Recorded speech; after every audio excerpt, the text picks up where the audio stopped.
dia, meus irmãos, a graça e a paz do Senhor Jesus. Como vocês podem ver, a adolescência finalmente chegou. Estou mudando de voz.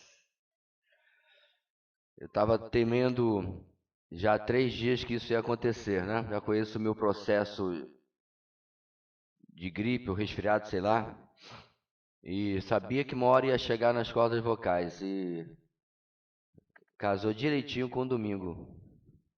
Top. Que bom. Mas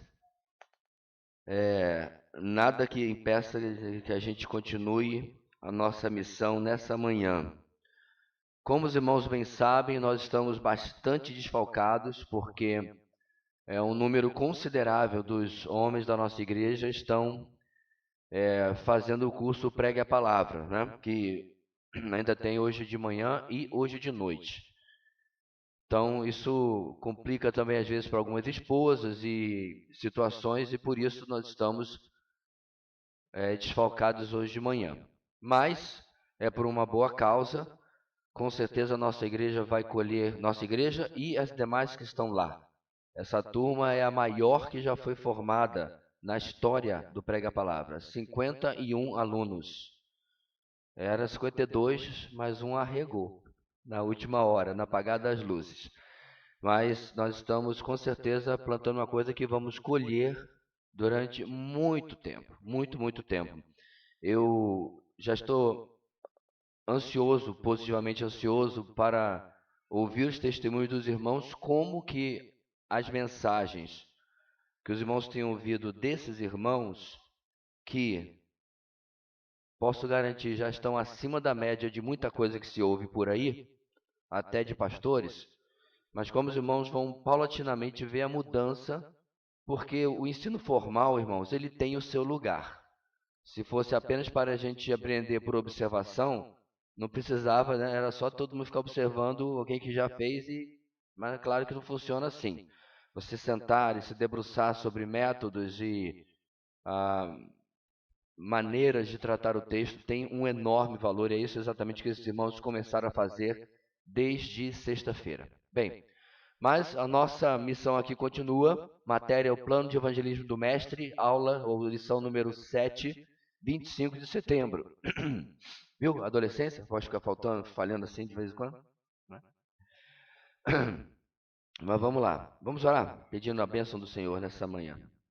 Deus querido, obrigado por estarmos aqui ao redor da Tua Palavra, para aprendermos mais ainda sobre algo extremamente importante para a vida da nossa igreja, que é o nosso crescimento na missão principal que Tu deixaste para nós, de proclamar o Evangelho da Graça, de proclamar o nome de Cristo, que possamos estar sendo desafiados, ó Deus, a cada momento, nessas lições, a compreender a centralidade desta missão para o ministério cristão, ou seja, para o ministério de Cristo, ao qual nós estamos somados.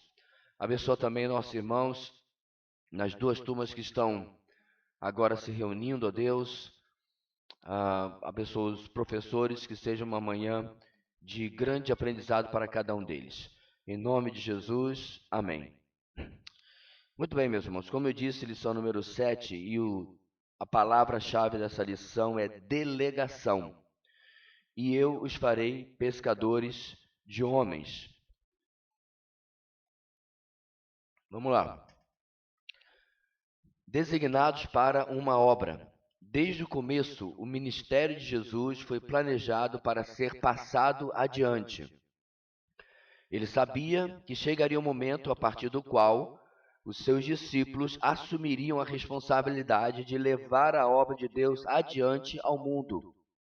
Tal verdade ressoa, está sobrando um R aí, né? Ressoa perfeitamente com a vida de todo servo de Deus em todos os tempos.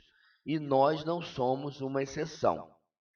Então, essa perspectiva, meus irmãos, de continuidade na obra do Messias é algo extremamente claro. Ele mesmo disse que assim como o Pai o havia enviado, ele enviava os discípulos. Certa feita, eu me lembro até, na verdade já aconteceu já 2 ou 3 vezes comigo, pessoas vieram argumentar que esse passar adiante era exclusivo para os apóstolos, o que é um problema para qualquer leitor da Bíblia. Claro que não é verdade, é um problema porque você percebe só em ler Atos que isso não é verdade. Filipe não era apóstolo, né? Ele era diácono, na verdade, não era apóstolo. Ele não recebeu, ou provavelmente não recebeu diretamente essa ordem dos lábios de Jesus, ou mesmo que tenha recebido, se ele já era convertido na época da ressurreição. Ele não era apóstolo e ele proclama o evangelho depois. Atos capítulo 10, né? 8 ou 10, agora me foge a memória. 8. Diz que os que foram perseguidos por causa da morte de Estevão, né, logo depois, iam levando a palavra por todo quanto é lugar, e os apóstolos ficaram em Jerusalém. Então eu não sei de onde as pessoas tiram, né? Talvez com o desejo de criar uma certa desculpa para si. A verdade é, meus irmãos, que o cristão que se converte nesse exato segundo, em algum lugar no mundo, com certeza alguém está se convertendo, ele já é um evangelista. Isso é intrínseco, é inato ao novo nascimento, a essa nova criatura, proclamar aquilo que o alcançou. Então, tudo tem o seu tempo. Enquanto não chegava esse tempo de assumir, Jesus deixava claro que era o momento de aprender. Ele nunca se precipitou, mas sim se preparou para que o passar do bastão ocorresse. Até o momento de aprender foi gradativo. Eles não tinham a ideia completa de que um dia sairiam pelo mundo com uma mensagem única e revolucionária. A princípio, Jesus focou em que eles aprendessem dele, de conviver com ele, de imitá-lo pela observação do ensino sendo vivido, coisa que nós já vimos numa lição anterior, não é isso? Isso não significava que eles eram tolhidos, isto é, impedidos de agir. Mesmo neste período, eles já conduziam pessoas a Cristo. Outros que foram tocados pela vida de Jesus também foram incentivados a que contassem sobre o que havia acontecido com eles. Ainda assim, não lhes revelou aquilo que hoje sabemos seria a sua vida dali a alguns anos. Então, muitas pessoas que encontraram com Jesus, sim, teve aqueles que ele disse, não falha nada e tal, porque era uma questão do tempo da revelação dele como Messias, mas há outros como, vou mencionar daqui a pouquinho, o endemoniado Gadareno ou Gesareno, né, dependendo da tradução, ele foi impedido de seguir a Jesus e devia ir contar a seus familiares, né? A mulher samaritana, ela volta correndo para Sicar e anuncia. Então, eu me lembro, meus irmãos, quando nós éramos pequenos na igreja, tinha uma professora que sempre usava esse exemplo, né? Para nós pequenos. No dia do Natal, que a gente recebe presente no Brasil na véspera do Natal, né? Ou quando está chegando virando de meia-noite. No dia do Natal, na manhã de Natal, a gente saía na rua para mostrar para os amigos os brinquedos que a gente tinha ganhado. Isso era, não, a gente quer contar, né? Na minha rua, todo mundo tinha que mostrar a bola que tinha ganhado. Todo mundo ganhou bola, mas todo mundo tinha que mostrar a bola. Talvez tinha até uma certa competiçãozinha, né? Um ganhou só uma dente de leite, outro uma bola de couro. Para quem não sabe o que é dente de leite, é uma bola que tinha antigamente que era de plástico, era de borracha, né? E ainda existe? Ah, não, mas eu acho difícil que seja a mesma qualidade, do jeito que as coisas foram deteriorando. Mas se tem, é isso daí. Mas era de boa qualidade, dá para você jogar muito bem, né? Naquela época, mas a bola de couro era a bola de couro. E se alguém ganhava a bicicleta, o pessoal, bicicleta, tá? Eu me lembro que eu ganhei minha bicicross, né? E eu ganhei acho que a minha era azul, azul do meu irmão era vermelha, sei lá. E a gente queria mostrar essas coisas. Então a professora da nossa EBD, ela contava essa ilustração, dizendo que Jesus é o maior presente. É bem simplinho para uma criança entender, né? Um junior e tal, que nós devemos estar muito felizes de tê-lo recebido e contar para as outras pessoas. E não deixe de ser uma ilustração válida, meus irmãos, porque se nós temos este, 2 Coríntios capítulo 4, versículo 7, tesouro em vaso de barro, eu creio que muitas vezes as pessoas muito mal estão vendo sequer o vaso de barro, quanto mais o tesouro. E isso é, de fato, preocupante, porque eu não tenho me preocupado em compartilhar isso daí, né? Bem, nesses anos de aprendizado, eles ocuparam tarefas básicas enquanto cresciam ao conviver com Jesus. Os pescadores de homens chegariam lá, mas levariam tempo. Isso nos dá uma perspectiva de que novos crentes podem servir, mas devem ter um momento inicial no qual a ênfase deve ser o crescimento e fortalecimento espiritual. Eu não estou dizendo aqui, meus irmãos, que você deve dizer para um novo convertido, seria péssimo dizer isso, né? Não evangelize. Mas, em algumas situações, ele não tem nem sequer conhecimento, né? Para evangelizar, ele deve evangelizar na simplicidade do evangelho que ele conheceu. Mas talvez ele não tenha entendimento, ou conhecimento, melhor dizendo, desculpe, para responder determinadas perguntas, né, e tal. Eu estou assistindo um vídeo de um irmão lá nos Estados Unidos. Ele vai para a praça assim, normal, né? Praça tal. E eu não sei exatamente como a coisa começa, mas ele começa a pregar e depois ele abre para as pessoas fazerem a pergunta que for. E eu acho isso admirável, porque o cristianismo não tem medo de perguntas. Ele tem resposta para absolutamente todos os ataques que as pessoas quiserem fazer contra ela, né? E aí ela claramente era uma moça, apesar de americana, muçulmana, por causa do talit, né? Do véu que ela estava... não, o talit é outra coisa. Fugiu o nome. O véu que ela estava usando, kebab. Detesto quando uma palavra foge da minha cabeça. Oi?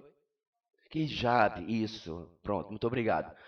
Então, ela estava usando o hijab e aí ela perguntou sobre... sim. Disse, a Bíblia, você crê na Bíblia? Tem. Ela não tem contradições? Não. Então ela pegou João capítulo 1, onde João diz que ninguém jamais viu o Pai. Certo? Aí foi lá mais à frente, João 14, né? Onde fala que quem viu a mim viu ao Pai. E ela falou que isso é uma contradição.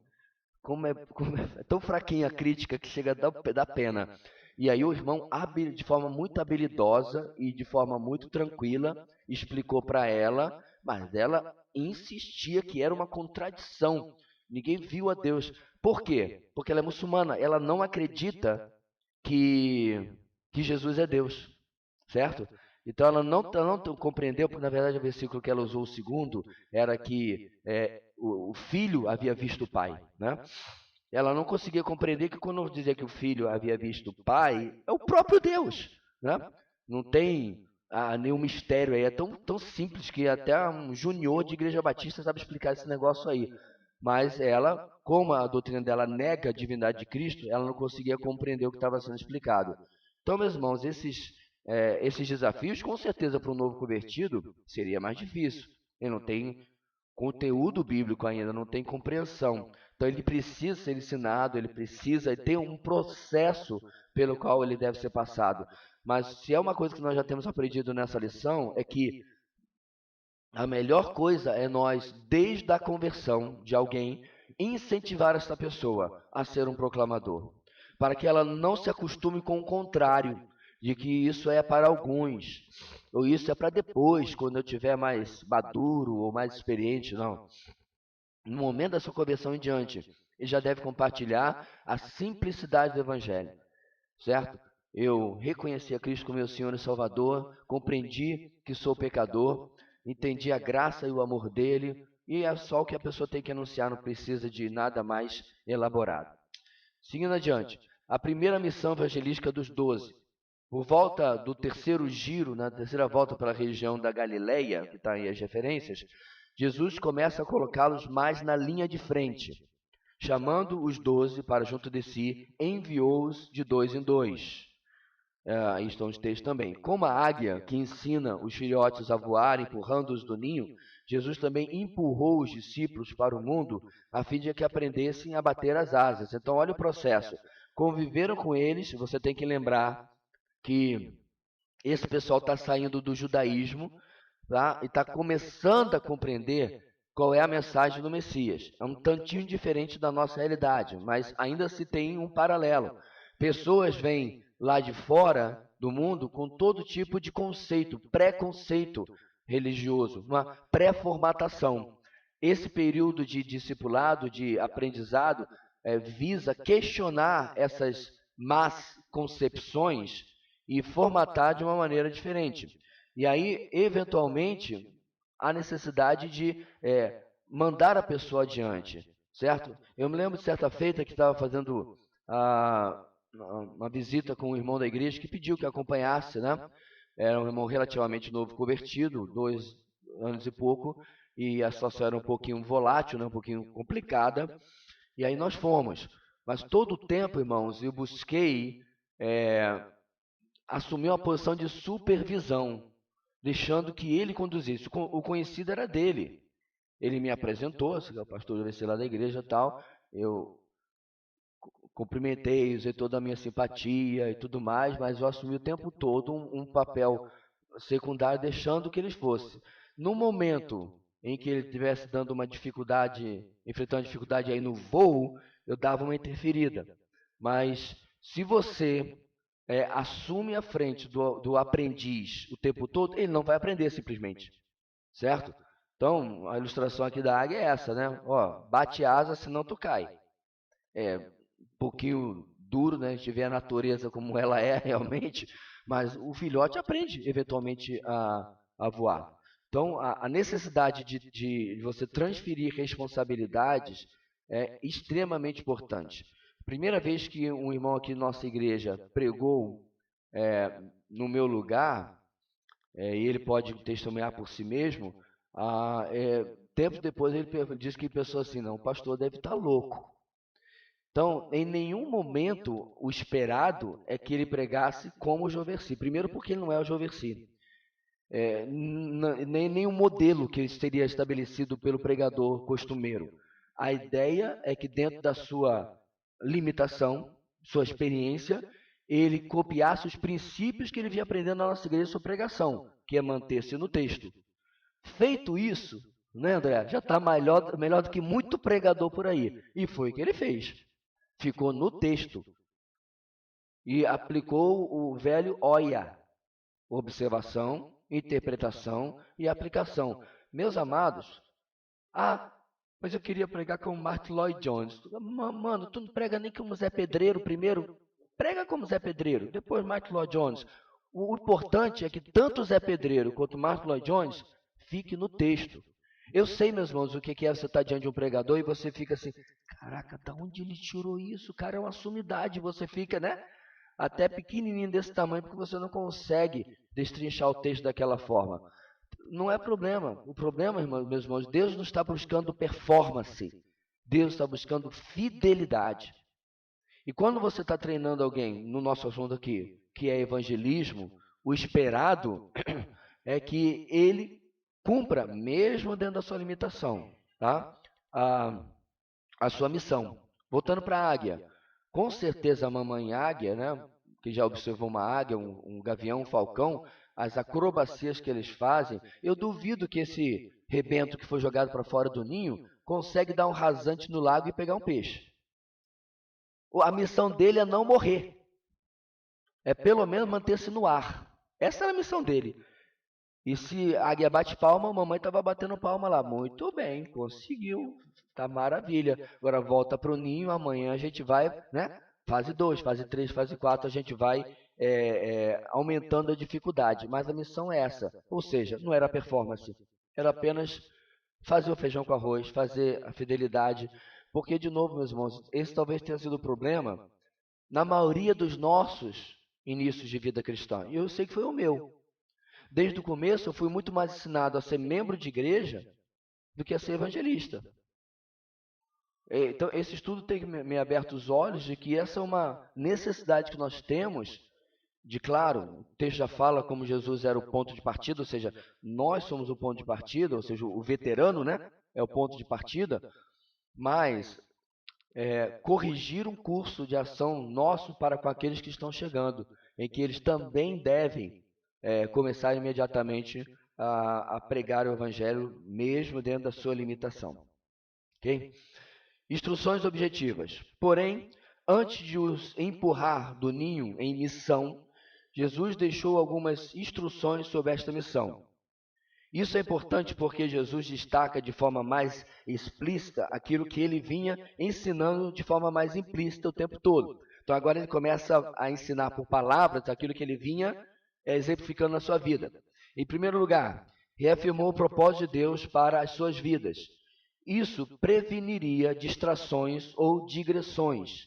O foco era pregar o reino de Deus. Até aí, nada novo, mas reforça o núcleo da missão. A cura de enfermos, uma prerrogativa apostólica como regra e presente em outros como exceção, o expulsar demônios ou qualquer outra obra, deveria apontar para esse núcleo que era a pregação do reino. E a missão era urgente, o reino de Deus está próximo. Então, meus irmãos, eu tenho que vestir a sandália da humildade e reconhecer que a coisa é tão óbvia que esse material que eu estou usando está tratando, que é até vergonhoso. Pastor, o senhor não sabia que o evangelismo era a missão principal do crente? Saber é uma coisa, fazer é outra. Então, o meu ponto aqui, meus irmãos, é que a gente está tentando com essa matéria retornar a essa essência, certo? Porque por muito, muito tempo no meio evangélico, por exemplo, a adoração tomou um espaço que virou ela mesma um ídolo, tá? Especialmente na década de 80 e 90, e a gente teve aí as ondas de choque se prorrogando até mesmo no dia de hoje. Quem é mais antigo lembra, era 2, 3 louvorzões por semana. A igreja que não promovesse um louvorzão estava por fora da onda. Aí tu pensa que esse trem passou, só esse ano já ouvi 3. Pastor, o senhor é contra o louvor? Meus irmãos, eu sou músico, compositor, líder de louvor, membro de banda. Jamais vou ser contra a música. Mas ela não é a essência da vida de igreja. Tanto que, quando faltou luz, 1 ou 2, 3 vezes aqui, né?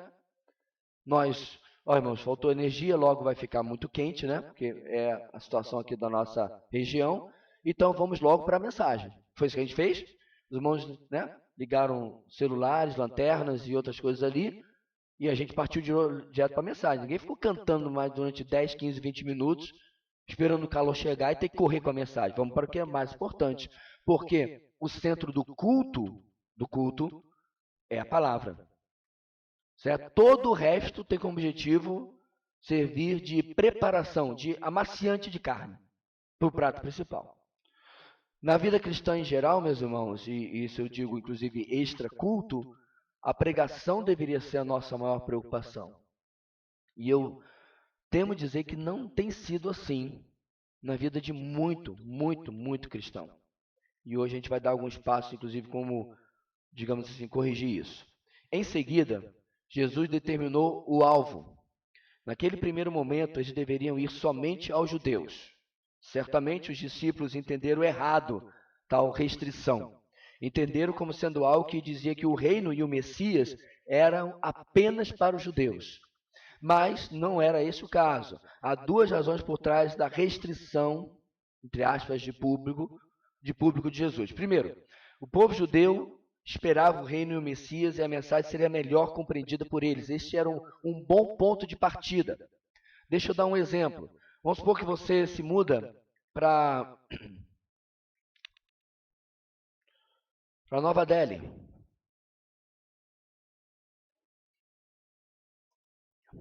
Para quem está de mal com a geografia, fica na Índia.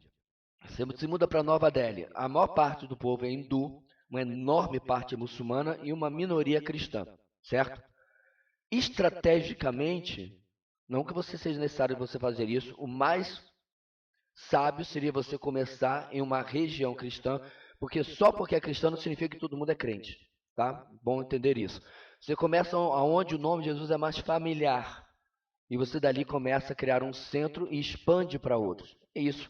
Você não precisa necessariamente, meus irmãos, deixar no lugar mais difícil. Nem Jesus fez isso. Foi inteligente. Paulo não fazia isso. Ele chegava com a mensagem sobre um camarada que os gentios nem sabiam quem era, certo? E uma expectativa que eles não tinham, expectativa messiânica. Então o que ele fazia? Ele ia até a sinagoga, como ele fez em Tessalonicenses. E a partir dali a obra se expandia. Mas tem um segundo motivo.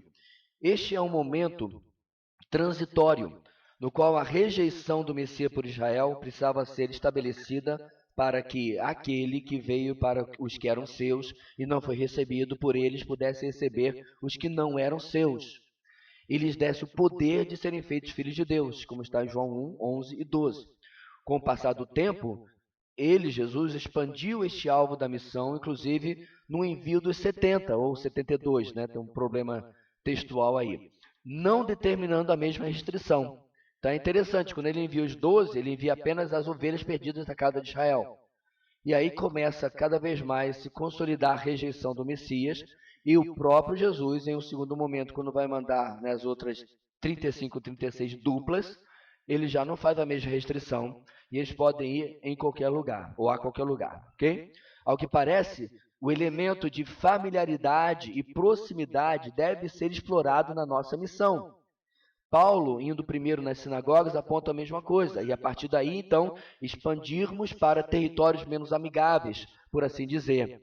Então, meus irmãos, familiares, amigos, como eu já falei várias vezes, é claro que você pode atravessar a rua, pegar o camarada que está passando ali na rua e dizer assim, você teria 5 minutos para me dar uma atenção? Ah, pô, não, estou fazendo nada mesmo, só estou andando no sol. Legal. Então você prega o evangelho e o camarada se converte. É possível? Sim, mas é mais improvável, ok? Bem mais improvável. A maior parte das conversões ela vem por alguma associação social, família, trabalho, escola, certo? Particularmente, eu penso que daí devem sair nossos principais alvos evangelísticos. Eu não tenho alternativa, era a evolução normal do trabalho da nossa igreja, mas depois que eu saí do mercado de trabalho, eu fiquei muito triste, porque eu perdi contato com alguns alvos evangelísticos, que de vez em quando eu vou lá e dou uma regadinha na planta, mas é diferente, toda semana a gente se via. E depois, né, com o problema informático resolvido ali, né, você estava na mesa e tá, como é que você está, família? E aquele problema com seu filho? E a gente começava e ali tinha uma ótima oportunidade de compartilhar, porque agora ficou um pouco mais complicado. Então, você que está convivendo nesses círculos sociais, é daí que tem essa familiaridade, essa proximidade para pregar o evangelho, né? Fica mais fácil dessa maneira. Outra questão nas instruções de Jesus foi a necessidade de desenvolver dependência de Deus. No caso dos discípulos, inclusive, dependência material. Eles deveriam levar só o necessário e confiar no Senhor para o resto do suprimento. A grande lição aqui não é concentrada no sustento material, mas na dependência do Senhor durante a missão. Ao depender dele para o seu sustento, os discípulos seriam desenvolvidos de forma geral em sua dependência, inclusive quanto à sua pregação. Então eu entendo, meus irmãos, que a grande lição aqui é esta. O que eu aplicaria, por exemplo, numa viagem missionária, não é tipo, leva só um lanchinho e lá o Senhor vai suprir. Esse é o tipo de hermenêutica que complica a vida de todo mundo. A grande lição aqui é dependência. Confiar que o Senhor está cuidando de tudo. Eu sei disso porque este padrão de não levar comida para tudo quanto é lugar, a comida suficiente, não se aplicou em outros momentos do ministério de Jesus com seus discípulos, ok? Mas na questão da dependência, meus irmãos, ela é extremamente importante, como eu terminei ali, principalmente na questão da mensagem. Sabe por quê? Nós já falamos, eu não lembro mais de qual aula, que um dos problemas do evangelismo de hoje é que no papel, as pessoas dizem que eu creio no Evangelho porque ele é o poder de Deus para a salvação daqueles que creem. Ótimo. Mas na prática, a teoria é outra. Porque quando se prega, é necessário, na cabeça das pessoas, tantos argumentos, tantos truques, né? Tantas coisas aí que para você se sente na obrigação de você convencer aquela pessoa. É daí que vem, meus irmãos, toda a mecânica do apelo, certo? Vamos tocar uma música de preferência bem triste, né? Em tom menor. É a necessidade que se tem de criar um ambiente manipulativo. Eu me lembro que no seminário o pessoal falava como você prepara um culto evangelístico. Eu não estou dizendo, meus irmãos, que isso seja sempre maligno ou ruim, mas aonde está a minha confiança? Tá, porque eu usei a música certa, o tom de voz certo. O mais correto seria a gente colocar a nossa confiança no Senhor e aumentar ainda mais o nosso tempo de oração. É aí que vem o poder de verdade para testemunhar. Nós evangelizávamos no Ano Novo, num palco alto, né?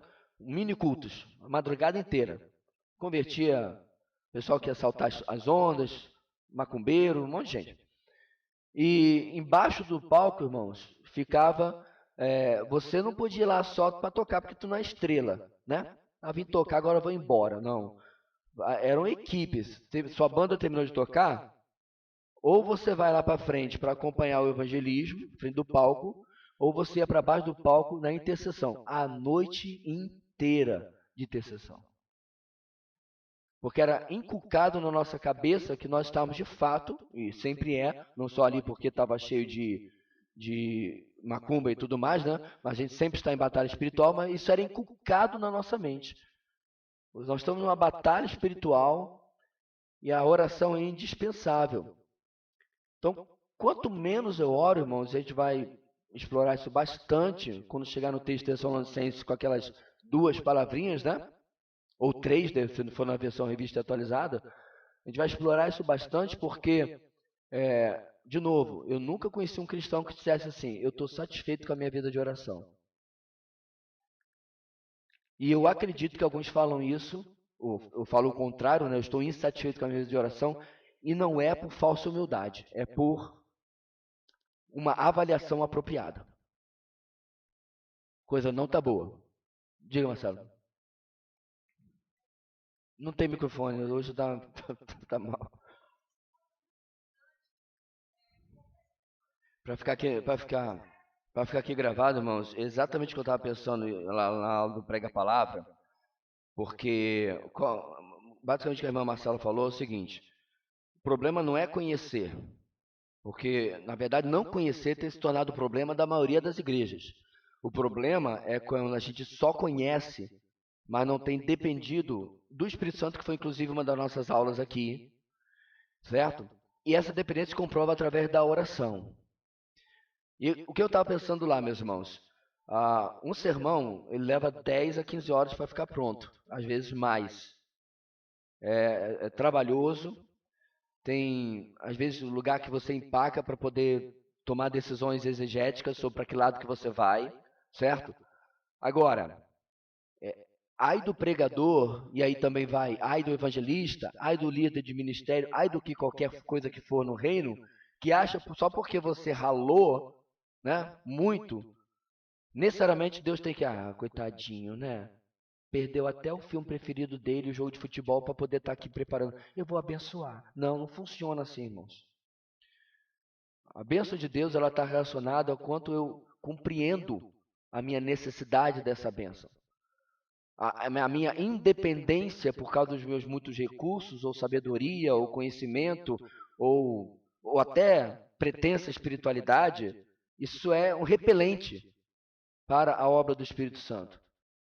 O grande desafio é eu estar o mais preparado que eu possa estar e ainda assim compreender que nada disso adianta se eu não estiver o mais dependente que eu possa estar. Esse é o desafio. O grande problema no mundo evangélico é que há 2 polarizações. Preferencialmente no lado chamado tradicional, né, essa ênfase no estudo, apesar que ela virou meio mitologia também. Porque muita igreja chamada tradicional não tem ênfase em estudo coisa nenhuma. No papel mas não é. Mas, tá, vamos lá. E eu já convivi o suficientemente, eu convivo com pentecostais desde da minha 8ª série. Que nem sei como é que vocês chamam mais hoje aqui. É o 9º ano. É o ano antes do ensino do científico. No ensino médio. Não, 2º grau. É científico, 2º grau, agora é ensino médio. Cada governo troca o nome e a gente que se lute. Então, logo naquele ano, quando eu fui para o turno da manhã, no colégio militar que eu estudei, conheci os irmãos de outras denominações. E eu nunca vou negar que eu orava muito mais quando estava com eles do que quando estava na minha igreja. Isso é uma vergonha. Uma vergonha. Eu me lembro uma vez, nós estávamos na nossa igreja e veio um irmão, da Assembleia de Deus, inclusive, né? Entrou, passou para meia dúzia e tal. Aí ele sentou bem ali na 3ª fileira, mais ou menos, tal. Aí ele se ajoelhou para orar antes do culto. Parecia um alienígena. A igreja todinha assim. O que ele está fazendo? Só faltava botar uma lupa em cima. De novo, irmãos, eu não estou dizendo assim, a partir de hoje à noite eu tenho que chegar e ajoelhar antes do culto. Não é isso. A questão, meus irmãos, é que está tudo aqui, mas não está descendo para as nossas mãos e pés, muitas vezes. A luta para encher um culto de oração é uma comprovação disso. A luta para nós enchermos uma vigília é a comprovação disso. Duvido se você perguntar a um membro da nossa igreja se oração é importante, que ele vai dizer que não é. Eu duvido. Mas as nossas ações falam mais alto do que os nossos discursos. Eu fui em vigília, meus irmãos, nesses grupos interdenominacionais que eu participava, mano, não dá para tu te ouvir de tanta gente orando. E nem era berrando ou gritando, né? Não era nada bem peteca, não. Só aquele murmurinho. Você tinha dificuldade de se ouvir. Eram centenas e centenas de pessoas. Por quê? Porque nós tínhamos um evento como, por exemplo, quando a gente foi evangelizar no primeiro Rock in Rio. Eu já era vivo, verdade. Primeiro Rock in Rio, só que eu não tinha idade para ir, né? Porque eu era de menor. Aí não podia ir. Só que a gente foi lá para uma montanha que dava para ver a cidade do rock, né, que chama, bem de cima. E ficamos lá, os que não tinham idade, uns que tinham tinha até gente engessada, não podia ir para lá, né? E era um bom número. E ficamos lá. Mas por quê? Porque foi inculcado na nossa cabeça que os nossos irmãos estavam numa batalha espiritual lá ferrenha, e a gente precisava estar orando por eles. Ah, pastor, isso é tão pentecostal. Não, irmãos, isso é bíblico. Bíblico. Alguém lembra quando perguntaram a Charles Spurgeon qual era o segredo do ministério dele? Oi? A minha igreja ora por mim. Todo mundo esperava algum tipo de aula de eclesiologia ou aula de teologia pastoral. A resposta dele foi sucinta. Aliás, as melhores respostas geralmente são as mais curtas e sucintas. Perguntaram a Chesterton o que estava errado com o mundo. Ele respondeu: eu. Quem conhece a teologia de Chesterton sabe o que ele estava querendo dizer. Eu sei que em mim... Ele estava citando Romanos 7 com a palavrinha. Eu. Eu é o que está errado com o mundo. Então, meus irmãos, Spurgeon falava sobre isso, mostrando que realmente o papel da oração, da dependência de Deus que a gente está falando aqui, ele é inquestionável, né? Seguindo o método de Jesus, vamos lá adiante. O alvo fica ainda mais específico na instrução de Jesus sobre as pessoas que eles deveriam concentrar a sua atenção. Mateus 10:11, na cidade ou povoado em que entrarem, procure alguém digno de recebê-los e fiquem em sua casa até partirem. Não é errado concentrar o seu tempo nas pessoas com o maior potencial, gente que seja capaz de dar seguimento ao andamento da missão, ao ouvir o evangelho, recebê-lo e dando continuidade a ele depois. Claro, isso não é uma regra absoluta. Pela mera observação, ninguém escolheria um endemoniado gadareno e ainda assim ele se tornou um seguidor e proclamador imediatamente. Então, Jesus às vezes pegava os mais improváveis, os mais difíceis, tá? O princípio aqui vale apenas para que não deixemos de perceber que há pessoas nas quais o Senhor já vem trabalhando, certo? E seria como se estivéssemos apenas esperando por nós. Tal como Cornélio em Atos capítulo 10, certo? É claro que Pedro recebeu uma ordem direta, né, do Senhor, na visão que ele teve ali na casa de Simão, o curtidor, né, do lençol, etc, etc. Olha, vão vir os homens aí, vai com eles, certo? Manda quem pode, obedece quem tem juízo, sem problema nenhum. Mas, ainda que não tivesse isso tudo, se você tem um gentio, tá? Esquece o fator sobrenatural que aconteceu com Pedro. Você tem um gentio que manda um pessoal de Cesareia, acho que ele estava em Cesareia, acho que é, até onde ele estava, para convidá-lo, no mínimo é inteligente. Deixa eu ver o que esse cara quer. O problema de Pedro, que necessitou a visão, eram os preconceitos judaicos aos quais ele estava preso ainda. Todo esse tempo passado. Né? Como que preconceito... Eu quero usar a palavra preconceito aqui, mas na ideia de preconcepção, pressuposto, tá?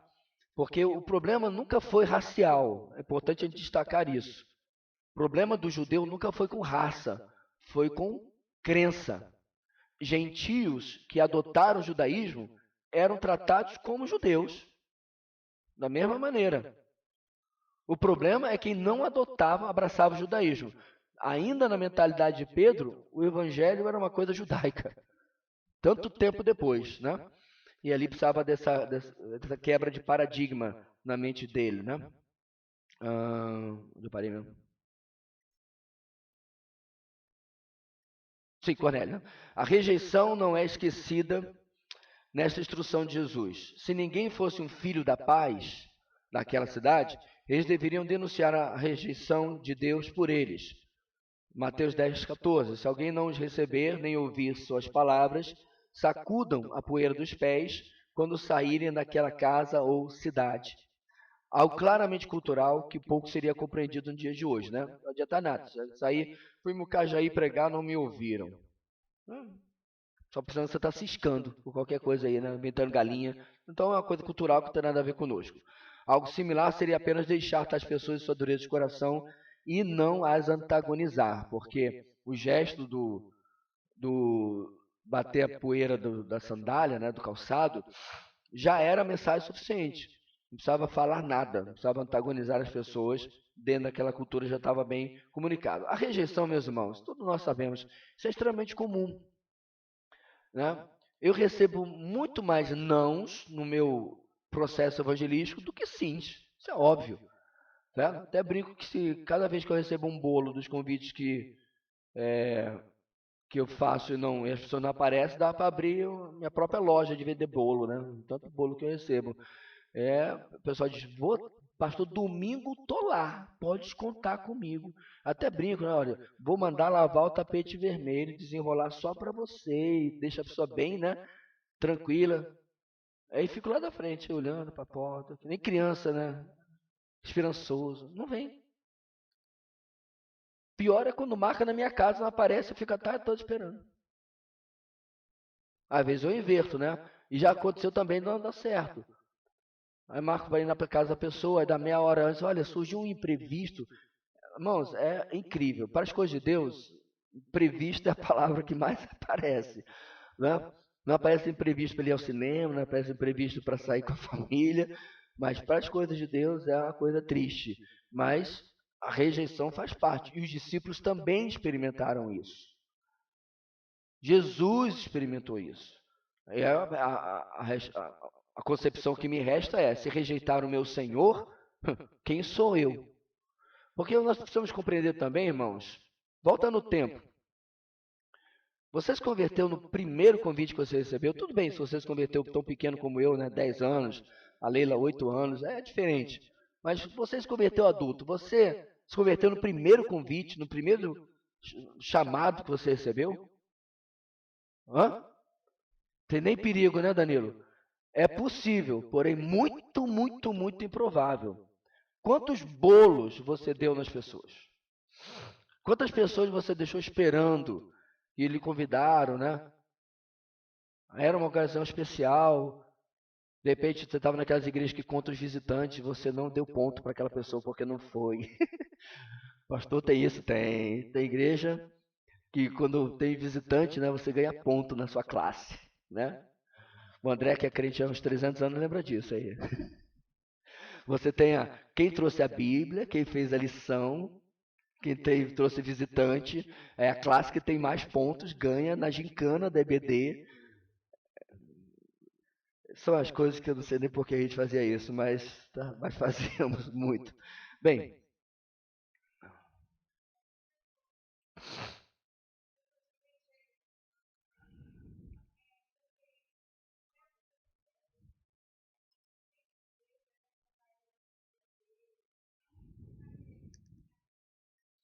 se as pessoas que rejeitam, se não chegou o tempo delas, né? Bem, essa é uma daquelas perguntas que vão ser comprimidas entre o paradoxo da soberania de Deus e da responsabilidade humana, certo? Mas eu creio, obviamente, que sendo elas escolhidas por Deus, esse tempo irá chegar. O que, inclusive, cancela a minha frustração. Deveria, pelo menos, né? Mas eu dou testemunho pessoal que é muito difícil. Porque você fica todo preparado para aquele encontro, para aquela pessoa vir e tal, todo satisfeito. Irmãos, domingo foram 3 que não vieram, meus convidados.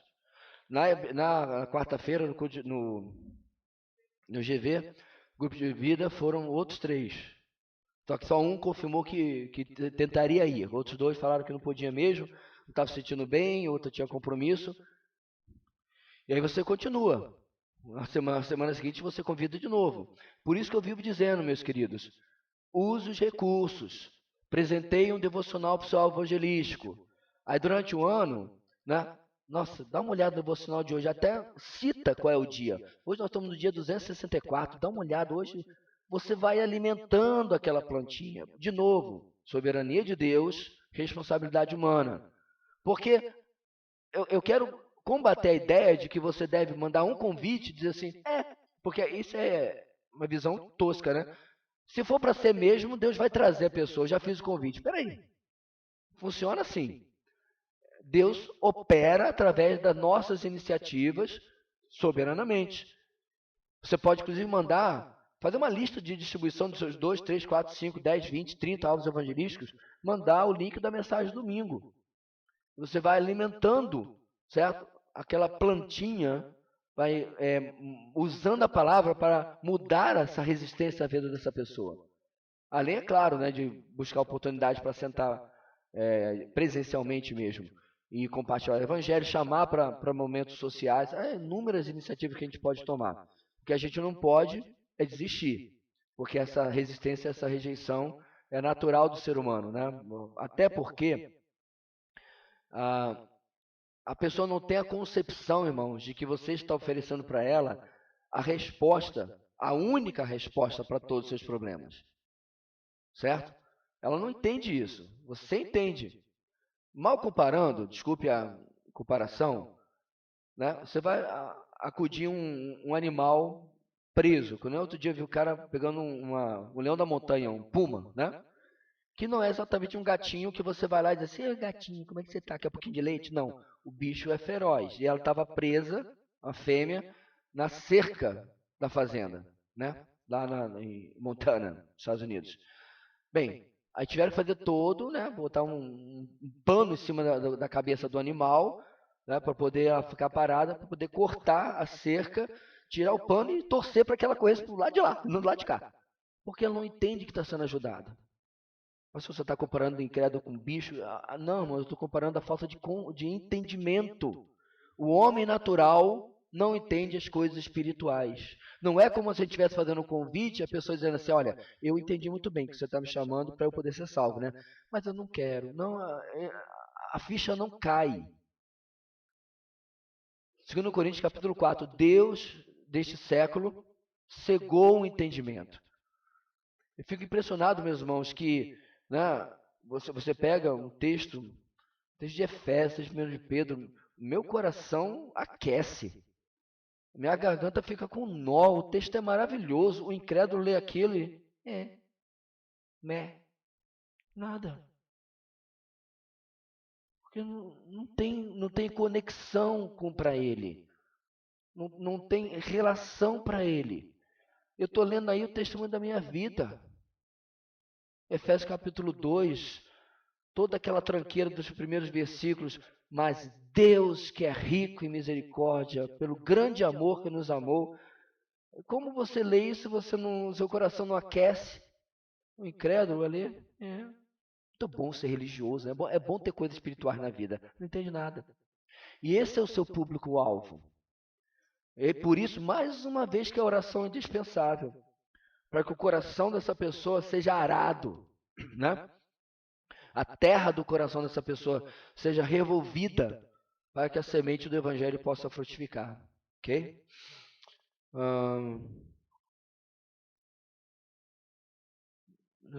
Terminamos ali, né? Pronto. Privações à vista. Em meio a tudo isso, Jesus avisa que a missão e a mensagem dela não seriam recebidos de braços abertos por todos, e mesmo pela maioria. Ele avisou: tenham cuidado, pois os homens os entregarão aos tribunais e os açoitarão nas sinagogas deles. Por minha causa, vocês serão levados à presença de governadores e reis como testemunhas a eles e aos gentios. Mateus 10, 17, 18. Isso é o esperado para cada um de nós, discípulos de Jesus. Afinal, o discípulo não está acima do seu mestre, nem o servo acima do seu senhor. Versículo 24, o mesmo contexto. Porém, independente do resultado, livramento ou morte, Ele garantiu que estaria conosco todo o tempo, mas precisa avisar de forma realista para que não tivéssemos um tipo de triunfalismo na nossa postura para com o mundo e o inimigo. Aliás, Jesus jamais menosprezou o diabo nem a dureza do coração das pessoas. Ele nunca ficou amedrontado com isso, mas ele sempre tratou de forma realista, né? Ele sempre tratou essas questões como realidades que temos que esperar na nossa missão. E diante disso, disse como devemos ser. Eu os estou enviando como ovelhas entre lobos. Portanto, sejam astutos como as serpentes e sem malícia como as pombas. 10:16 de Mateus. Ele enfatiza o equilíbrio de sermos convenientes, sensíveis e sábios, mas também perceptivos, intuitivos e ousados. Tudo que isso é possível pelo poder do Espírito Santo que ele prometeu aos que prometeu nos acompanharia. O Espírito do Pai de vocês falará por intermédio de vocês, versículo 20, do mesmo contexto. No entanto, apesar de todas as suas precauções, o fato é que era pouco provável que o mundo nos acolheria com carinho quando estivéssemos pregando o Evangelho fielmente. Então, meus irmãos, o grande desafio é esse equilíbrio, né, entre doçura e firmeza, entre graça e verdade, entre amor e verdade, que deve nos acompanhar, né? Eu mesmo já perdi muito a paciência com pessoas, porque você via a maneira obtusa com que ele tratava o cristianismo, né? Como tratava de maneira... Agora, a grande pergunta é, você acha realmente que alguém vai se converter se você for agressivo com ele ou com ela? Você acha realmente que alguém vai se converter se você for áspero com ele ou com ela? Então, você deve ser firme e afirmar a verdade, mas precisa ter graça, precisa ter a compreensão dessa cegueira espiritual que nós acabamos de falar aqui, né? Precisamos seguir o conselho da literatura de sabedoria, né? Você acumular brasas vivas sobre a cabeça da pessoa da forma como você está pregando, ok? Um evangelho que divide.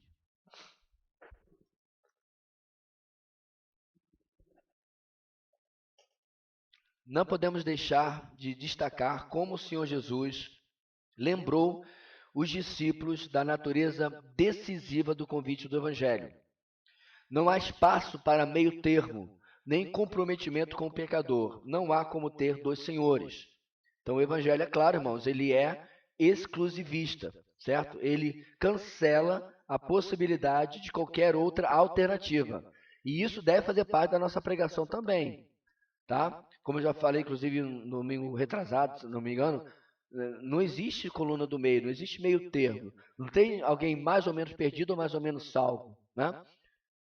A gente até fica, às vezes, surpreso com pessoas que são francamente resistentes ao Evangelho. Às vezes, um estalar de dedos, um detalhe, a pessoa se converte. E tem aquele pessoal que é amigo do Evangelho, né, que está sempre ali e tal, gosta das programações, gosta do pessoal da igreja e passa ali uma década e parece que não tem contato. Mostra ainda mais como que isso é algo extremamente sobrenatural, né? Mas de uma maneira ou de outra, tanto o altamente resistente como o amigo do Evangelho, infelizmente eles não estão na coluna do meio. Eles estão bem posicionados do lado oposto àqueles que são salvos, né? Por isso, aqueles que tinham dificuldade com tal convite, cheio de determinação, tinham dificuldade com os discípulos, pois eram os emissários desse convite. Eles não eram emissários de uma mensagem de boa vontade, diante da qual as pessoas poderiam continuar como estavam. Não havia tolerância ao pecado. Se duvida, veja as palavras do próprio Senhor Jesus. Não pense que vim trazer paz à terra. Não vim trazer paz, mas espada. Pois eu vim para fazer que o homem fique contra seu pai, a filha contra sua mãe, a nora contra sua sogra. Os inimigos do homem serão os da sua própria família. Quem ama seu pai ou sua mãe mais do que a mim, não é digno de mim. Quem ama seu filho ou sua filha mais do que a mim, não é digno de mim. E quem não toma sua cruz e não me segue, não é digno de mim. Mateus 10, 34 a 38. Se havia alguma dúvida para com os discípulos, depois de ouvir isso, elas desapareceram. Eles estavam sendo enviados para anunciar um evangelho revolucionário, pois quando realmente obedecido, colocava o mundo de cabeça para baixo, como a gente vê em Atos capítulo 17, versículo 6. Esses homens que têm causado alvoroço por todo o mundo, agora chegaram aqui. Então, meus irmãos, inúmeras são os testemunhos que eu já ouvi na minha vida de gente que ouviram de seus pais, ouviram de filhos, dizendo, olha, nossa vida era uma maravilha, nossa família, até o dia que você se converteu. E eu não estou me referindo a situações onde a pessoa ficou um crente chato, né? Como dizem, tem os xiitas e os chatos. Não, não, não. Muito pelo contrário, a vida dele melhorou. Mas aqui, meus irmãos, a oposição ao evangelho, a oposição ao cristianismo é o default, é o padrão que a gente pode esperar do mundo. Entende? Não precisa você fazer coisa errada. Naturalmente, à medida que o seu bom comportamento, o seu bom testemunho, denunciar as obras das trevas, o incômodo começa. É claro que isso não acontece em todas as casas, mas em muitos lugares, pessoas, inclusive, começam a ser ojerizadas, né, no próprio local de trabalho. Por exemplo, porque antes participava de determinadas coisas que agora não participa. Um caso que eu me lembro de muitos anos atrás foi o irmão que era parte da uma comissão CIPA, né, de segurança do trabalho, não é isso que chama? E meio que pegava atalhos ali, né, porque o patrão tal... E aí, convertendo-se mesmo depois, foi uma coisa que Deus trabalhou na sua vida. E aí, quando o patrão veio falar com ele mais uma vez, ele falou assim, patrão, olha só, eu peço-lhe desculpa, mas nós vamos, a partir de agora, nem mencionou Jesus, viu? A partir de agora a gente vai seguir o manual, vai fazer as coisas certinhas, eu vou lhe ajudar a botar tudo no código, tudo certinho e tal. Ele não podia ser demitido, porque isso é uma das vantagens de você fazer parte da CIPA, né? Mas o patrão começou a trabalhar contra ele. E aí? Não é o que Pedro fala? É bom que você seja perseguido por fazer o bem, não por fazer o mal. E, eventualmente, o evangelho pode sim provocar essas situações nos lugares que a gente convive, nos lugares que a gente trabalha, estuda, etc. Né? Eu parei mesmo. Sim. Em Cristo. Seguindo adiante, irmãos. Isso só é possível quando seguimos o Mestre como modelo. Isso desse efeito do evangelho que eu acabei de mencionar, né? Ele nos entrega a sua autoridade e poder para fazer a obra e deixa claro que somos seus representantes. Quem recebe vocês, recebe a mim. E quem me recebe, recebe aquele que me enviou. Mateus 10:40. Ou seja, não são nossas estratégias, esperteza, habilidade ou poder que realizará a obra. Temos apenas que confiar no que aquele que é o nosso modelo nos dispensou e cumprir a missão que ele nos delegou. A doutrina da nossa união com Cristo é mais do que apenas, irmãos, soteriológica. Ela serve para todas as dimensões da vida cristã. O que essa última frase, esse último parágrafo está dizendo? A nossa união mística, esse é o termo que se usa na teologia, né, com Cristo. Que detalhe, muita gente não sabe disso. Foi uma dos assuntos que Calvino mais escreveu. O pessoal acha que Calvino escreveu só sobre predestinação, sobre eleição, não, não. Principalmente ele escreveu sobre a nossa união com Cristo. Por quê, meus irmãos? Porque essa união vai dar poder, motivação no meu testemunho pessoal, a trazer poder e motivação na minha pregação, em tudo que eu faço, porque de fato é Jesus que está fazendo através de mim. Ele que está vivendo em mim. Essa união é uma realidade prática da minha vida. Por isso eu estou destacando, não apenas para a salvação, não apenas soteriológica, a doutrina da salvação, né, soteriologia, mas para todas as dimensões da nossa vida cristã. Então, confiando no Senhor, na nossa união com Ele, nós podemos fazer o trabalho crendo que o Senhor está agindo através da nossa vida. 2 em 2. Depois de diversas instruções, o Senhor os organizou em pares, para que assim tivessem companhia e ajuda mútua na jornada. Chamando os 12 para junto de si, enviou-os de 2 em 2. Marcos 6, 7. Eu me pergunto, eu botei uma observação ali, irmãos, quem foi o felizado que fez dupla com Judas Iscariote? Anos depois, ele olhando em retrospectiva, falou assim, o senhor estava aborrecido comigo, né? Ou talvez essa pessoa pudesse ter ouvido Jesus. Não, eu coloquei exatamente ele contigo porque eu confiava. Porque, sinceramente mesmo, esse camarada carregou o peso de dois, né? E Judas era quem ele era. Bem, essa ajuda viria, em complemento ministerial, apoio emocional, edificação espiritual e até proteção física, né? Até certo ponto, você viajar sozinho é uma coisa, acompanhado diferente. Jesus aqui ensina, em resumo, irmãos, que a obra de Deus não é uma obra solitária, mas sim uma obra solidária. Por todo o Novo Testamento, tal princípio será verificado com Pedro e João, Paulo e Barnabé, além de outras parcerias. Priscila e Áquila, além dos colegiados de presbíteros à frente das igrejas locais. Então, qual é o ponto aqui, meus irmãos? Talvez o que está faltando no seu trabalho evangelístico é você somar com outra pessoa, tá? Então, por exemplo, se o meu alvo evangelístico acontece ser uma mulher, no caso, especialmente quando eu tinha clientas, né? Antigamente, cliente não pode, irmão, é tipo menine. Agora eu vou falar clientos e clientas, para andar na contramão.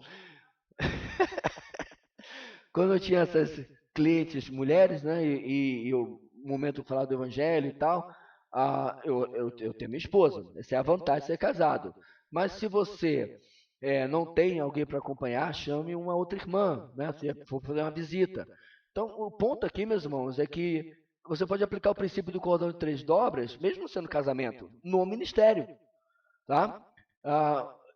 Essa semana eu tenho uma videoconferência marcada com um colega que perguntou sobre o nosso presbitério, né? Sobre a nossa equipe ministerial. E ele está tendo a mesma dificuldade que eu sei que inúmeros têm, que é simplesmente ter homens dispostos a liderar a igreja. Então eu falei para ele, olha, vou marcar na quarta-feira, porque eu estou agora no Prega Palavra, segunda e terça eu tenho aula de seminário, então quarta-feira de manhã a gente está marcado para fazer uma videoconferência. E o meu papel nessa ligação, irmãos, vai dizer para ele, não desista. Porque número 1 é o princípio bíblico, mas número 2 é muito melhor você não fazer o ministério sozinho. Claro, ele não está sozinho porque ele é casado e tudo mais, mas, meus irmãos, não se engane. Eu não passo nem metade do que acontece comigo no ministério para minha esposa. O pastor que sobrecarrega a sua esposa com o peso ministerial, ele não está, ao meu ver, não está nem entendendo a natureza feminina, sinceramente. Então tem muita coisa que eu simplesmente suporto sozinho, aguento sozinho, mato no peito, ponho no chão e toco de lado, acabou. Não vou passar tudo para o lado. Agora eu tenho colegas de ministério, nossos presbíteros, e até fora com quem eu compartilho. Esse colega está nadando solo. E está difícil. E é uma plantação de igreja, para piorar a situação. A única parceria que ele tem é o pastor da igreja mãe.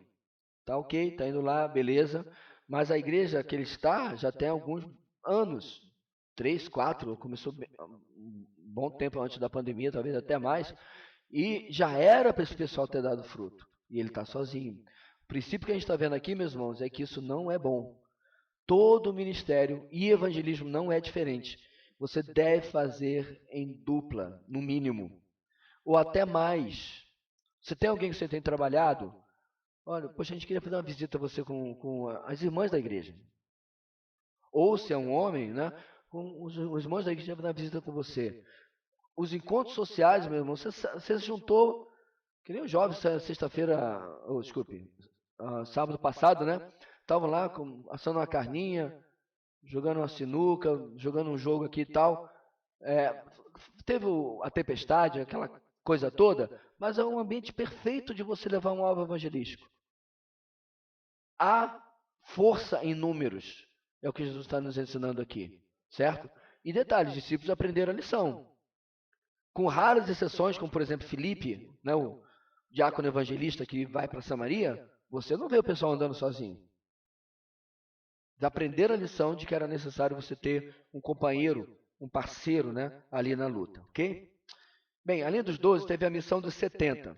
Mais adiante em seu ministério, Jesus repetiu a estratégia de duplas quando enviou os 70, novamente, ou os 72. Para quem está não entendeu por que eu faço isso, irmãos? É porque há um problema de manuscrito, né?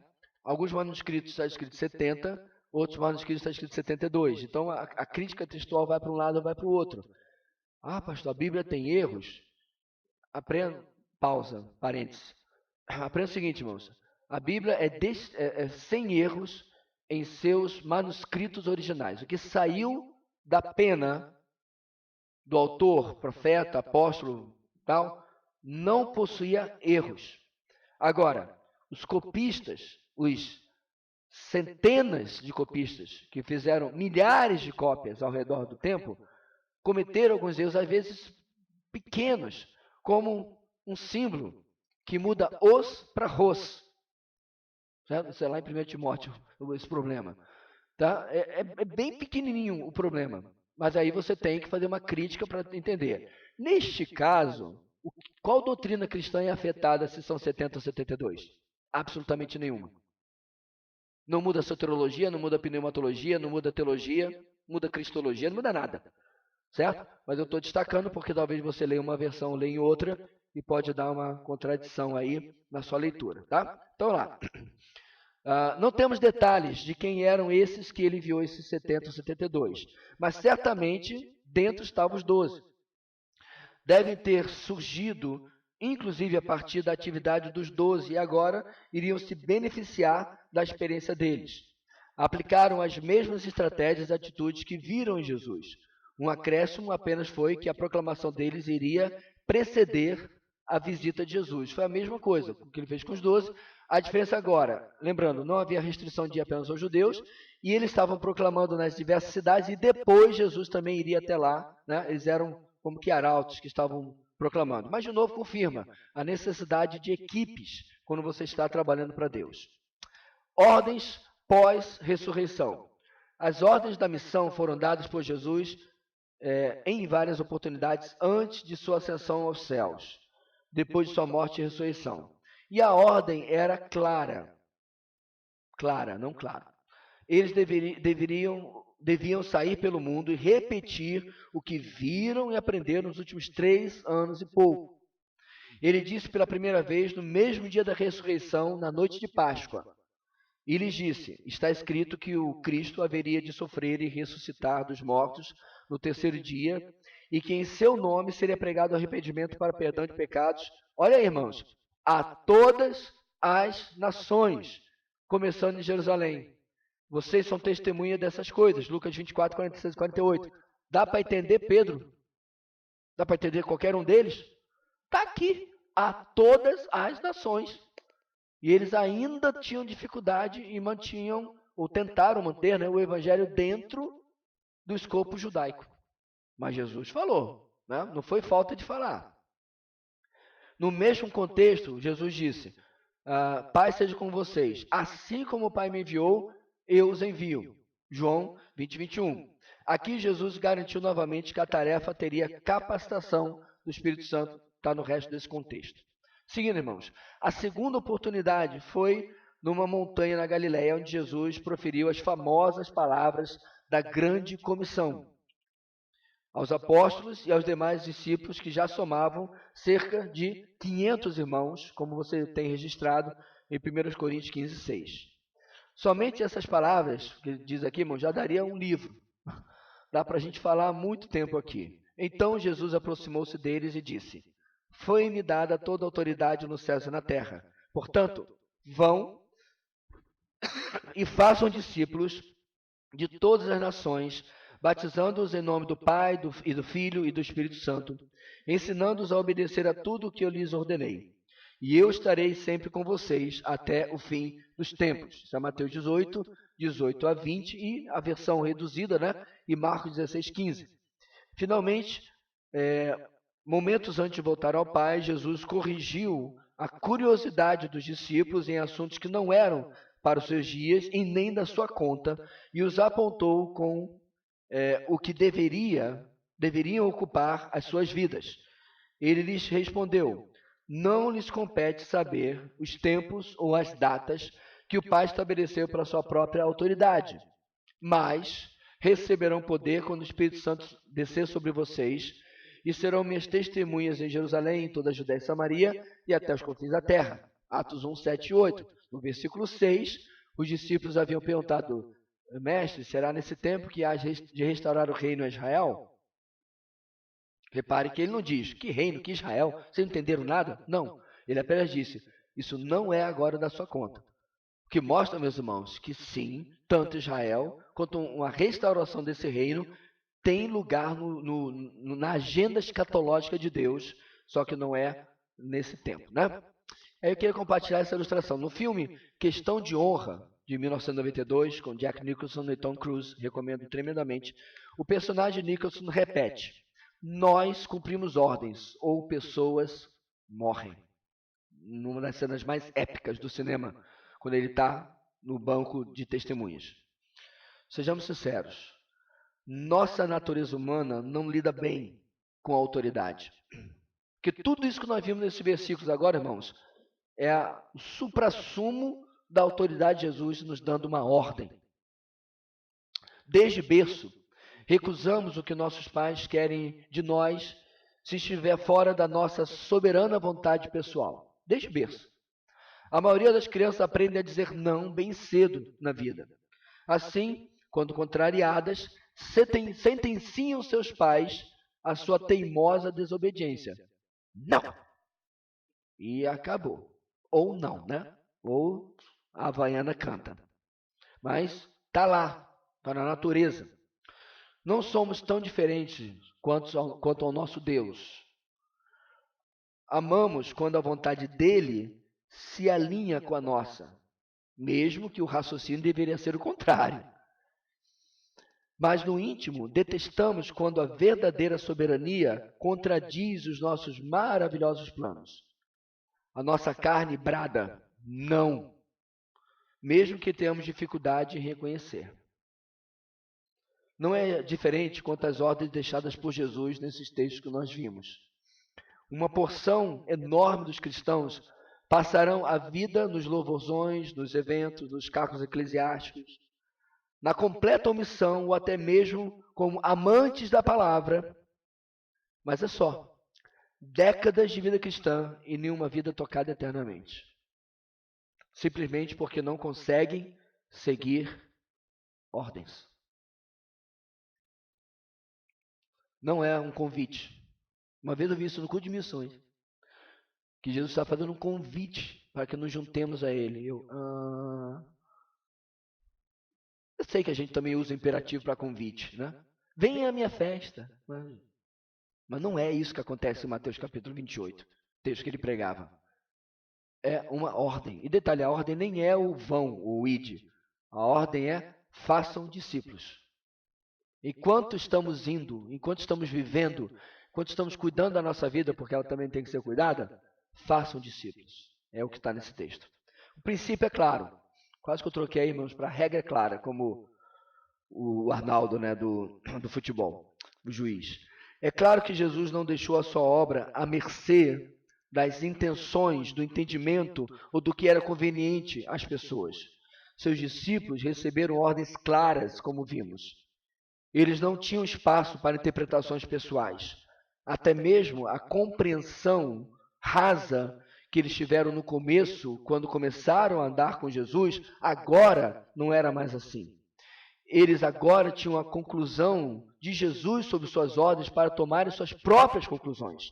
Jesus, depois de tratar de maneira bem aberta, né, e superficial, rasa, agora ele levou para as profundidades abismais.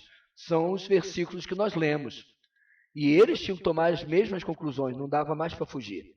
Dessa forma, nós, os discípulos de Jesus, somos enviados para a mesma obra de evangelização, para a mesma missão de resgate do nosso Senhor, a mesma para a qual ele foi enviado e deu a própria vida. A única diferença é que o papel dele é infinitamente maior e somente ele poderia desempenhá-lo. No resto, somos, hoje, irmãos, os atos de Jesus. Nós somos aqueles que continuam o trabalho que ele fez, literalmente. Assim, o evangelismo não é um acessório ou mais um ministério. em nossas vidas e em nossas igrejas. É a verdadeira pulsação que deveria manter-nos seguindo em frente. Não existe edificação de cristãos sem evangelismo.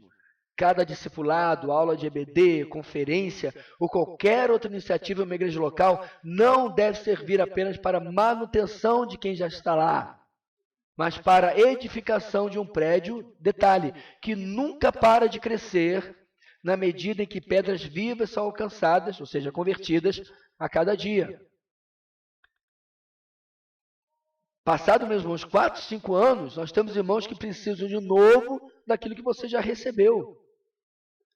O processo repete-se, o processo continua, o processo volta. Ele reafirma as nossas verdades, mas para alguns é a primeira vez que eles estão ouvindo, porque se converteram há pouco tempo. E são essas novas pedras que precisam ser trabalhadas. Qualquer iniciativa da igreja no mundo precisa culminar, portanto, na pregação do Evangelho. Caso contrário, estamos fazendo algo que cabe ao mundo, à sociedade, e não a nós. E nesse ponto precisamos também ponderar se algo contribui para a propagação do Evangelho, que é santo, ou corrompe com atrativos humanos. E aqui eu me refiro particularmente às iniciativas de ação social. Elas são ótimas, desde que ela culmine na pregação do Evangelho. Ela não pode prescindir disso. A igreja não é ONG. E detalhe, se a igreja não escolhe este caminho de estratégia, escolhe outro, ela não está errada. A igreja não é obrigada a criar abrigo ou orfanato. Ou, se fez, se é isso que Deus está direcionando, desde que chegue num ponto de pregação do Evangelho. O meu argumento aqui, meus irmãos, é que quando a gente começa a fazer coisas sem a pregação do Evangelho, nós estamos fazendo coisas que o mundo poderia fazer. Mas eles não têm como pregar o Evangelho. E nós estamos nos omitindo naquilo que eles não têm como fazer, que é a nossa verdadeira missão. Ok? Bem, estamos chegando ao final, irmãos. A aplicação do princípio nos dias de hoje. Frequentemente, tudo isso fica apenas naquilo que podemos chamar de teologia platônica. Ok? Esse termo aqui eu já vou explicar. E calma, não estamos misturando Platão com a Bíblia. Tal como existe o tal do namoro platônico, não precisa levantar a mão quem já teve namoro platônico. Qual é o namoro platônico? No qual a outra pessoa, a outra parte, nem sabe dos sentimentos da pessoa. Isto é, fica tudo no campo das ideias ou dos ideais, né? Na teologia platônica, nós cremos, mas é só isso. Não se concretiza nada. Não se torna realidade, está só no campo das ideias. Não há concretização, não há prática, não há experiência daquilo que cremos. Se bem que o executar é, na verdade, parte da fé bíblica. Nós é que criamos essa outra categoria inferior de fé, na qual nós apenas cremos, mas não fazemos. Deixa eu explicar esse parágrafo para você, meus irmãos. A fé bíblica, ela é prática, porque a fé bíblica é a fé viva, correto? E a fé morta é a fé sem obras. Então, meus irmãos, quando a minha fé não redunda em proclamação, para falar do que estamos tratando nessa matéria, ela é morta. E aí ninguém quer completar a minha deixa, né? Porque é duro ouvir isso. Sei tudo sobre missiologia. Já li Don Richardson. Já li tudo que tem. Já li... Qual é o nome daquele cara que faz aquele negócio de formação de evangelismo? Tem o nome... Patrick, aquele negócio que fala de cada país, as informações de missões. Sabe qual é esse livro? Eu não lembro também o nome dele. Patrick alguma coisa, né? Eu já li aquilo tudinho, mas está tudo só aqui. Eu acho engraçado também o pessoal, meus irmãos, que são os amantes inveterados de missões. Está sempre em contato com os missionários. Até oferta, bastante. Doido para visitar o campo da Meva. Pegar no avião e ir para lá e tal. Mas o camarada passa 20 anos e não evangeliza. Tem alguma coisa errada que não está certo. Porque não é assim, meus irmãos, que o evangelismo funciona. É como aquela pessoa que procurou o pastor, né? Pastor, eu fui chamado para a África. vou ser missionário na África. Aí o pastor disse, que bom. Então, durante esse próximo ano, o irmão vai ajudar na nossa congregação. Não, meu chamado é para a África. Eu não evangelizo aqui no Brasil. Aí eu vou dizer para ele, e nem na África. Não vai não. Pelo menos não enviado por esta igreja. Aí, o cabra não evangeliza nem o porteiro do prédio dele, vai evangelizar lá. Então não adianta, meus irmãos, é essa teologia platônica que não funciona, né? Seguindo, vamos relembrar a frase de Ed Stetzer, que a gente já viu semana passada, parece, né?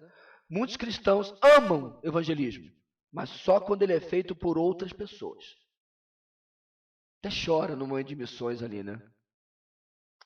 Podemos também dizer que muitos cristãos amam falar sobre evangelismo, sobre missões, amam ouvir testemunhos de conversão e de evangelismo, mas o que encanta é que eles não tiveram que fazer nada, apenas assistir.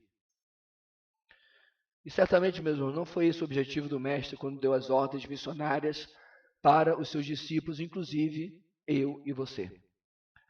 Para evitar, portanto, essa teologia platônica, a melhor maneira é determinar dever de casa, isto é, tarefas que possam ser percebidas como concluídas ou não, certo? Tarefas que possam ser prestadas contas, não para mim, para você, certo? Você estabelece e você vê se você de fato está fazendo. Por exemplo, até o final do dia eu vou dar um folheto evangelístico para uma pessoa e tentar engajar com ela em uma conversa sobre coisas espirituais. Esse é um alvo mensurável. Não sei nem se a palavra existe, mas cobrável. Certo? Ou fiz ou não fiz. É que nem gravidez. Você está grávida? Mais ou menos. Não, não tem. Ou tá ou não está. Certo? Não é verdade? Marcela não está grávida. Não? Tem certeza? A Aline está muito grávida. 2. Né? Ponto 1. Chegou o final do dia. Ou eu... Final do tanque. Ou eu entreguei o folheto e engajei, falando sobre coisas espirituais, ou eu não fiz. Pastor, a parada está ficando séria. Pois é. Porque, meus irmãos, aqui eu posso de fato dizer se o negócio está acontecendo ou não está acontecendo. Segundo exemplo. Pelo menos uma vez por dia eu irei orar pelos alvos evangelísticos que listei. Simples. Peguei o meu devocional. Não sei se você já sabe, mas na frente tem um diário de oração. E tá lá. E você pode saber se você orou ou se você não orou. Porque a batalha é espiritual.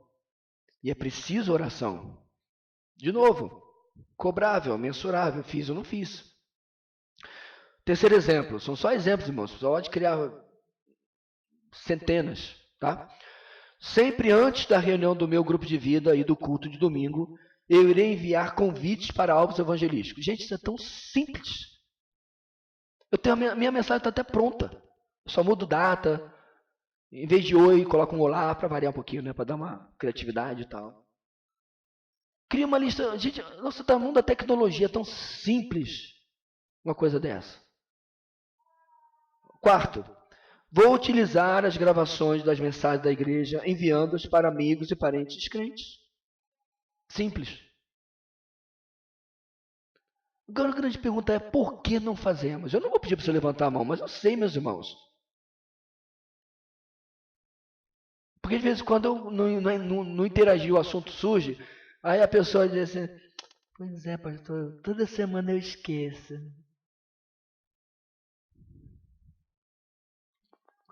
Porque não é prioridade. Porque não é importante. As pessoas estão esperando.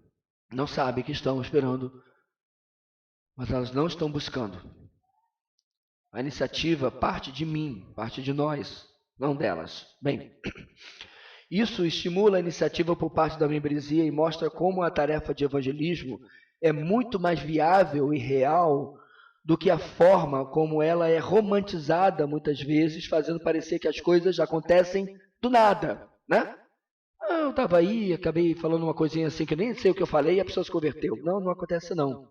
A obra é sem dúvida sobrenatural, mas não exclui o elemento natural, planejamento, intencionalidade, engajamento. Eu não quero ler muito no texto, meus irmãos, mas se você olhar em João capítulo 4, você vai perceber que o texto começa dizendo: era-lhe necessário para Jesus passar por Samaria. Jesus não precisava fazer aquela rota, ele não precisava parar naquele poço.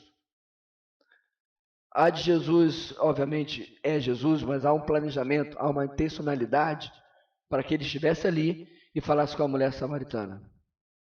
Então, meus irmãos, essas situações precisam ser provocadas por nós. Essas interações, né? Não precisa ser, inclusive, nada caro. Eu tinha um cliente que eu nunca conseguia terminar uma conversa com ele, porque toda hora chegava alguém para ele assinar alguma coisa. Ele era o dono da loja, né? E aí vão-se meses e meses e meses de proximidade, nos tornamos amigos, inclusive. Eu falei para ele: cara, eu preciso conversar com você uma coisa muito importante, mas aqui não dá. E se a gente for para uma lanchonete, uma coisa assim, é muito barulho. Bora lá em casa, inclusive para você conhecer minha casa, tá? Fomos lá para casa, certo? Eu servi um suco da Caer, meus irmãos. Não teve nada.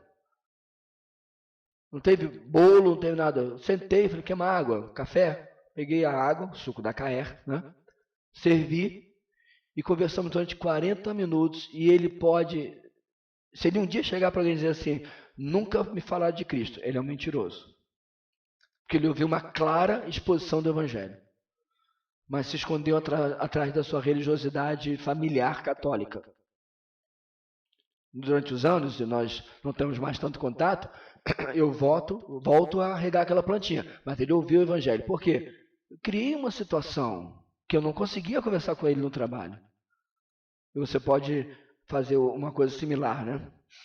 Para terminar, irmãos, contudo, o fato de começarmos a nos envolver de forma real e prática e não mais platônica, não significa que assim iremos permanecer. Depois de vencermos o comodismo e a inação, precisamos continuar investindo para que isso se torne uma segunda natureza em nós. Isso significa algo que eu faço quase sem saber, tá? Para que se torne a missão de nossas vidas, assim como era e ainda é a missão do Mestre. De fato, na escola do Mestre, nós jamais nos formamos até o último dia de nossas vidas. Não tem como repousarmos os louros e acharmos que chegamos a algum lugar. Não é louros, é louros, né? Chegamos a algum patamar, desculpe. Precisamos de outro aspecto na estratégia do plano de evangelismo do Mestre para continuarmos engajados, intencionais, continuarmos frutíferos por toda a nossa vida. E é isso que nós vamos ver na semana que vem. Finalmente, meus irmãos, para terminarmos, Jesus já nos passou o bastão. Isso significa delegação. Já é nossa responsabilidade. A grande pergunta é: o que eu estou de fato fazendo? O que tem se caracterizado na minha vida, na minha rotina? Temos muitos afazeres, inclusive, no meu caso, ministeriais, mas nenhum afazer ministerial, estudantil, profissional, familiar, pode servir de argumento para que eu não pregue o Evangelho. Quantas vezes, meus irmãos, nós transformamos as bênçãos da nossa vida em empecilhos? Eu queria evangelizar mais, mas eu acabei de assumir uma função nova no trabalho. Eu queria evangelizar mais, mas meu filho nasceu. Eu queria evangelizar mais, mas eu acabei de passar no concurso. Eu duvido que havia uma pessoa mais ocupada do que Jesus. Mas ele sabia priorizar as coisas na sua vida, sem negligenciar o que tinha que fazer. Que nós possamos seguir esse exemplo também. Amém? Vamos orar, irmãos? Deus querido, ajuda-nos a entendermos a responsabilidade que está em nossas mãos. Ajuda-nos, ó Deus, a nós olharmos os detalhes, o todo da nossa vida e percebermos quais são alguns dos nossos ladrões do tempo que estão nos impedindo de fazer e cumprir aquilo que o Senhor já passou para nós. Abençoa, Deus, nossa tarde de descanso, nosso culto desta noite, possamos estar aqui juntos para louvar e engrandecer o Teu nome. É a nossa oração, no nome de Jesus. Amém.